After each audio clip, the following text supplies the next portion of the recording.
Bonjour. Bonjour, Monsieur Gagnon, merci beaucoup d'avoir accepté l'invitation. Ça me fait plaisir, monsieur. Monsieur Gagnon, notre question qu'on posait et qu'on va reposer aussi, 18 ans de Simpson. Oui. Écoutez, cette belle aventure-là, elle commence comment? Comment est-ce qu'à un moment donné, on rejoint Hubert Gagnon et on lui dit, regarde, parce qu'à la base, c'est une série américaine. Oui. Et moi, je sais, pour avoir, à un moment donné, eu connaissance que quand les Simpsons ont commencé, la fièvre était pas là. Les gens ne savaient pas trop qu'est-ce que c'était. Non, c'est alors, exact.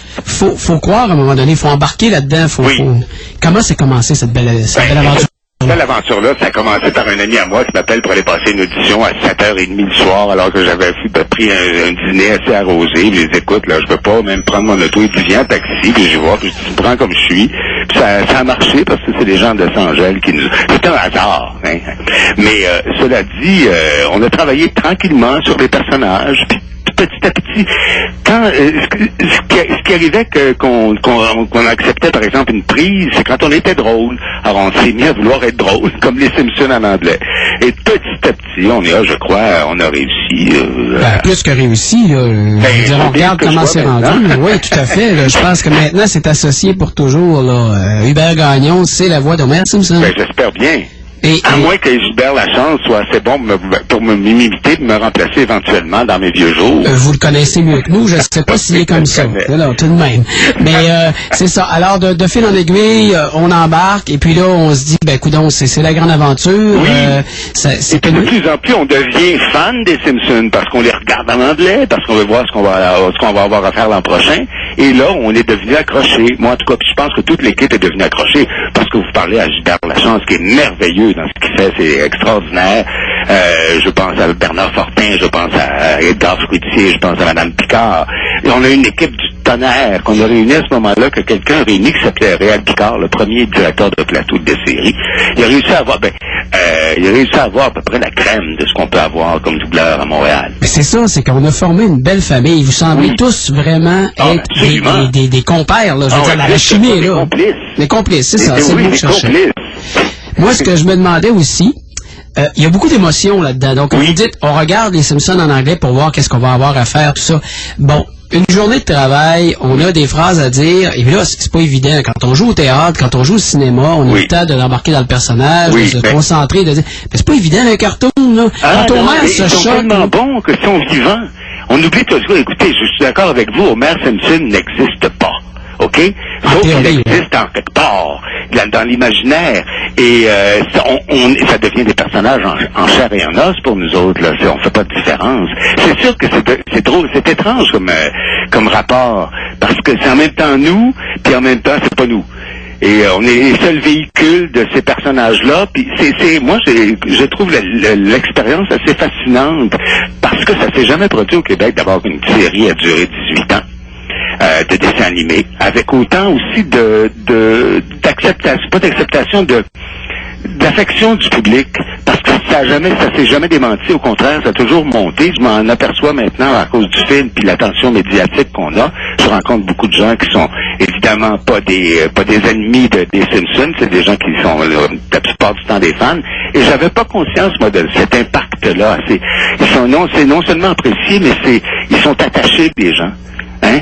À ces personnages-là. Pourquoi? Parce qu'ils sont universels. Un peu comme la série des Tintins pour les dessins animés, pour les bandes dessinées, par exemple. Oui, je crois que les Simpsons vont aller à ce niveau-là. D'ailleurs, Time Magazine a décidé que les Simpsons, j'ai lu ça dernièrement, que les Simpsons étaient considérés comme la meilleure série télévisée du 20e siècle. C'est pas peu dire. Et puis on en est doublement fiers quand on est impliqué, hein? Pas gloire personnellement, mais c'est ce que j'ai lu.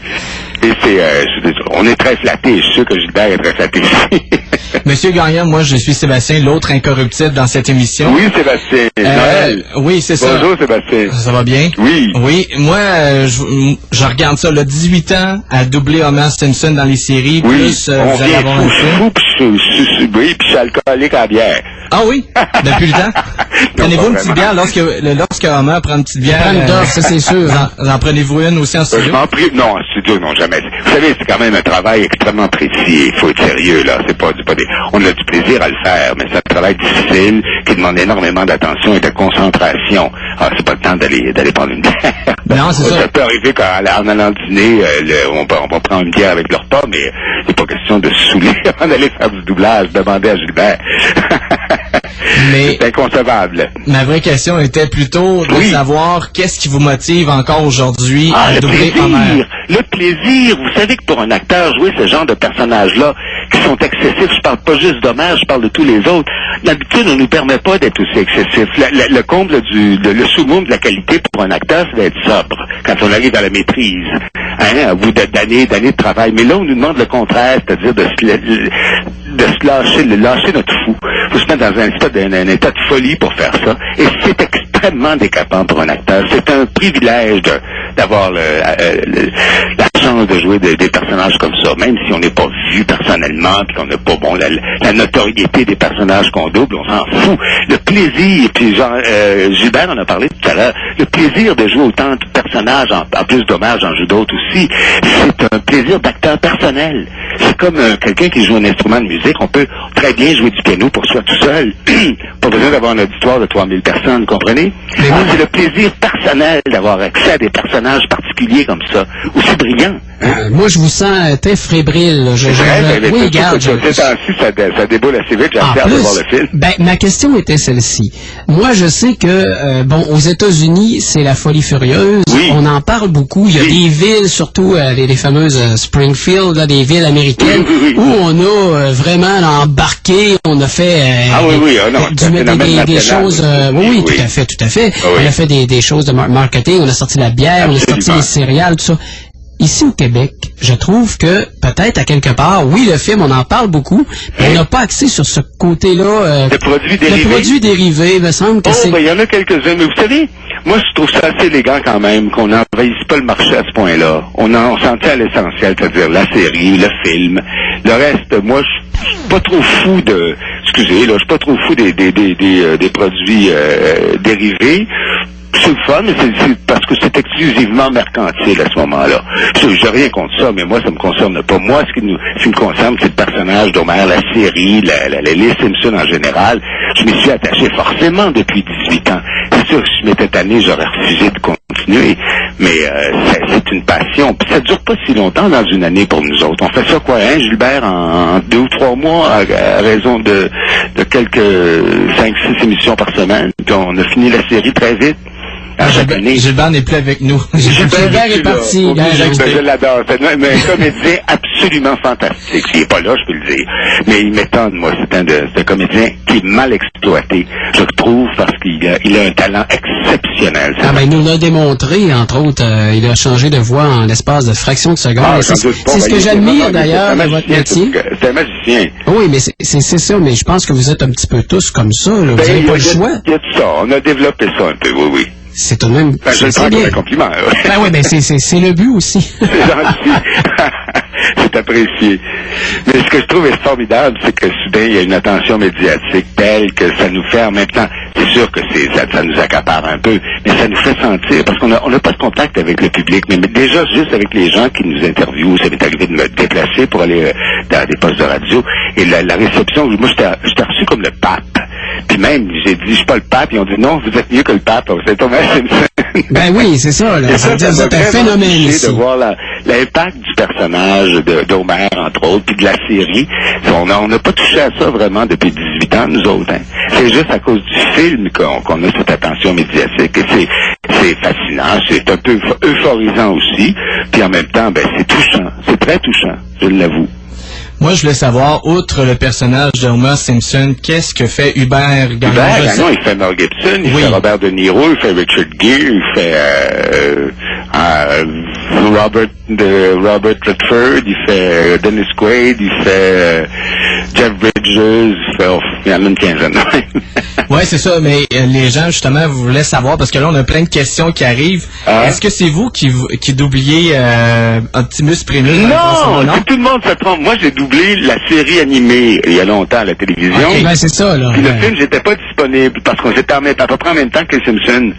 Alors, j'ai même pas... Ils m'ont demandé pour aller passer une audition pour faire... et je suis pas allé parce que je pouvais pas, j'avais pas le temps. J'avais pas le temps dans le studio de faire le doublage. Alors, j'ai pris quelqu'un d'autre, hein. Mais tout le monde est... En tout cas, je sais même pas qui l'a fait, en fait. J'ai une autre question. Vous allez faire des déçus, là. Hein? Vous allez décevoir des gens. Désolé, écoutez, je peux pas tout faire, là. Je suis pas si fin que ça. J'ai une autre question d'un auditeur que je trouve très pertinente. Oui. C'est que, paraît-il qu'en magasin, on retrouve dans les coffrets des Simpsons, on retrouve tous les Simpsons avec la voix d'Hubert Gagnon qui fait Homer Simpson, excepté la première saison. Ah? Est-ce que vous avez fait... La première saison, c'était français, hein? Oui, c'est ça, France. On n'y peut rien. On n'y peut rien, mais on est content que les gens soient pas contents jusqu'à un certain point parce que on n'y peut rien. Mais vous l'avez doublé. C'est une question de je ne sais quoi. Peut-être qu'éventuellement, ils vont décider de la réimprimer avec les voix. C'est ça, vous l'aviez fait à l'époque. Oui. OK, c'est ça. Mais ils ont pris simplement, c'est des marchands, hein. Ils ont pris les Simpsons français. Puis c'est français. Puis ils sont pas préoccupés du tout de que ça soit fait ici ou pas. C'est leur problème, hein, parce que les gens s'en plaignent, c'est pas la première fois que je l'entends. Puis bon, c'est comme ça. Moi, j'ai pas à toucher l'aspect matériel de cette entreprise-là, sauf le salaire que j'ai. Mais ça me concerne pas. Je dis, les gens se plaignent, tant mieux. Peut-être qu'ils vont rééditer la première saison. Oui, mais je pense qu'il y avait plus qu'une première saison qui était en français là, de France. Ben, il y avait la deuxième aussi, mais Fox les ont réédités avec la version française québécoise, excepté le premier coffret encore en magasin. Ils vont se sentir ridicules, puis ils vont la rééditer avec nous autres, c'est tout. Parce que c'est vrai que les gens sont tellement habitués. C'est pas seulement une série qui passe depuis 18 ans, elle passe depuis 18 ans tous les jours, 7 jours par semaine et 3 fois par jour, c'est ça qu'on oublie. C'est pour ça que ça rentre tellement dans l'imaginaire québécois des gens, le public. Je me suis rendu compte à quel point ça a été... Moi, j'ai fait une autre émission quand j'étais jeune qui s'appelait Les Oraliens. Puis ça a duré 17 ans de temps tous les jours. Mais excusez-moi, vous faisiez quoi les Oraliens? Je faisais Picabo. Vous faisiez Picabo? Je faisais Picabo à Homer pour le faire. Oui, avec son espèce de chapeau champignon. Je le fais désapprendre. Qu'est-ce qui est devenu Furotte, finalement? C'est un ami qui a laissé le métier depuis longtemps. Non, mais c'était drôle. Il nous faisait peur, c'était pas drôle. Oui, je m'excuse, on déroge du sujet, mais tout de même. Oui, je suis content de faire le lien maintenant. Tabarnouche. Oui, c'est ça. La vie est étrange, quelquefois. Hein. Mais quoi que, côté anecdote, il faut que je vous raconte l'anecdote suivante, parce que, il y a environ une dizaine d'années, je travaillais dans un magasin de disques. Oui. Et on avait beaucoup de tourisme, l'été, et beaucoup de touristes français. Oui. Et, on fallait spécifier parce qu'il y a des touristes français qui n'aiment pas les traditions québécoises. D'accord. Mais il y a eu plusieurs gens, du moins que je connais pas puis qui se connaissent pas entre eux autres, qui étaient venus au magasin et dans le temps, Braveheart venait de sortir en DVD. Payant. Et c'est vous qui aviez doublé Mel Gibson. Oui. Et je spécifiais aux gens, aux Français, pour dire, regardez, c'est pas la même voix que vous avez en France. Ils disaient, non, mais c'est ça qu'on veut. C'est ce Mel Gibson-là qu'on veut. Lui, il a une belle voix, une voix grave, une voix virile. C'est beau, tandis que notre Mel Gibson, en France, il n'y a pas du tout la voix qui ressemble. Finalement, vous avez la cote d'amour, vous êtes chanceux. C'est très gentil, c'est beau. Ça flatte ma vanité, qu'est-ce que je vous dis. Comme je vous dis, c'est pas juste un Français, là. C'est pas juste un client qui m'avait dit ça, là. C'était plusieurs. C'est fin. Écoutez, ça me touche beaucoup, là. Comment voulez-vous que les gens d'ici ne s'attachent pas à nos voix québécoises? Nos vraies voix qu'on aime et qu'on a grandi avec vous, dans le fond, là. À peu près, oui. Quand on regarde le cheminement, c'est vrai que des fois, la vie donne des... Une trentaine d'années, oui, c'est vrai. C'est ça, là. C'est vrai, ça me fait chaud au cœur parce que moi j'ai fait des personnages qui sont connus, mais moi je suis en arrière de ça puis je tiens pas personnellement à être en avant, mais ça fait toujours, c'est comme des bébés pour moi, là, comme Homer, c'est mon gros bébé, ça. C'est comme mon fils qui aurait un premier rôle dans un film, je vais aller le voir la première le vendredi, c'est pas moi que je vais aller voir, c'est mon gros bébé. Et puis j'ai pas le trac pour moi, j'ai le trac pour lui. je suis fier de lui, je suis fier qu'il ait réussi et qu'il ait un premier rôle dans un film. C'est drôle comme impression, mais c'est pas, moi, personnellement, je m'en vante pas à l'intérieur de moi. Dans mon fort intérieur, je suis juste fier d'Homer. C'est-tu fou? Ben, nous, on est fiers de vous. Nous, on est fiers de vous. Hein? Mais d'ailleurs, vous avez été chanceux, vous avez pu voir le film 2 fois. Oui. Est-ce que vous avez le track, justement, pour Homer, là, la sortie qui s'en vient en fin de semaine? J'ai moins le track parce que je sais qu'il y a eu déjà des critiques qui sont sorties par entre autres, un journal de Montréal aujourd'hui, que c'était plutôt très favorable, je dirais. Et puis, non, j'ai pas le track parce que dans le fond, c'est pas moi qui l'a fait le film non plus, puis c'est pas moi que je suis un doubleur, je sais pas. Mais je suis tellement attaché à Homer que forcément, donc il y a une espèce de détachement. J'ai pas le track pour moi, j'ai le track pour lui. Mais entre vous et moi, là, on peut pas être déçus avec les Simpsons. J'espère. Je ne crois pas. Je ne crois pas que vous allez être déçus. Avec ce que j'ai vu, non. Seulement, il faut pas s'attendre non plus à avoir. C'est pas bon. Il faut pas que la barre soit trop haute non plus. Là, ça reste des Simpsons. Puis il y aura pas de nouveauté particulière. Personne qui meurt. Là, c'est pas Harry Potter. Mais c'est aussi bon que les meilleurs Simpsons qu'on a vus, à mon avis. En terminant, M. Gagnon, il faudrait se reparler, comme j'ai dit à Gilbert Lachance, se reparler dans le cadre de notre émission. Poser de très bonnes questions. Ben, merci. Nous, on a, évidemment, c'est un incontournable. On aimerait ça que vous nous fassiez une petite faveur, et j'imagine que vous savez c'est quoi. J'imagine que vous savez qu'est-ce qu'on va vous demander. Oui, faire un petit dos? Pas nécessairement un petit dos, mais on aimerait ça qu'Homer nous dise qu'il écoute les Incorruptibles à Simi FM. On aimerait ça. Oui, OK. Alors, s'il vous plaît. Bonjour, j'écoute les Incorruptibles tout le temps. Sont assez bons, sont assez beaux. Ils sentent bon en plus, puis ils savent agencer les couleurs. Bon Dieu, que je les aime. Ben, merci beaucoup, M. Gagnon. Attention, ça fait partie d'un running gag que j'ai fait à C'est quoi avec les justiciers masqués parce que je les traitais de gang de fifi. Parce qu'ils sentaient trop bon. OK, c'est correct. Ben, on pourrait peut-être dire la même chose de nous, mais soyez pas inquiets. Soyez surtout pas inquiets. Ça fait un plaisir. Merci beaucoup. Un moment magique à l'émission. On vous souhaite une belle soirée. Je vous remercie beaucoup. Merci, puis bon succès aux Simpsons. Ah, j'espère. Au revoir. Au revoir. Eh bien, c'était Hubert Gagnon qui est la voix de Homer Simpson dans le film qui prend l'affiche le 27 juillet prochain. On fait une courte pause et ensuite de ça, l'émission Les Incorruptibles continue. Les Incorruptibles en commercial signefm.com, si vous nous rejoindre.